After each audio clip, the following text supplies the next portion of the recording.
আপনারা তখন কেস করেননি কেন? দেখেন আপনারা অনেক লেট করে ফেলেছেন, আর 1 বছর পরে এসে এখন কোনো কিছু করা সম্ভব না। পরিস্থিতি এখন অনেক বেশি ডিফিকাল্ট। বাদলের কন্টিনিউয়াস থ্রেটের কারণে পুষ্পর বাবা তখন কোনো কিছু করার সাহস পায়নি।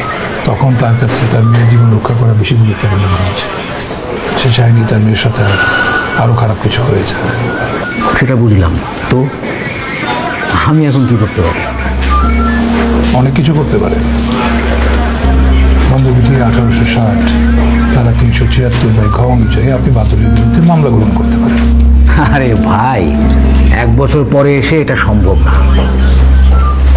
সেই সময় পুষ্প হারানোর জিডি করা হয়েছিল, এমনকি বাদলের বিরুদ্ধে অপহরণের মামলা করতে এসেছিল, কিন্তু আপনি দায়িত্ববান অফিসার হিসাবে সেই মামলা গ্রহণ করেন।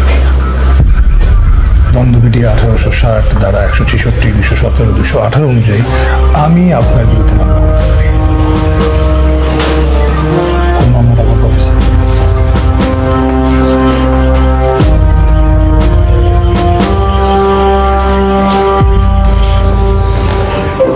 তাহলে আসুন কাগজে কলমে বসি।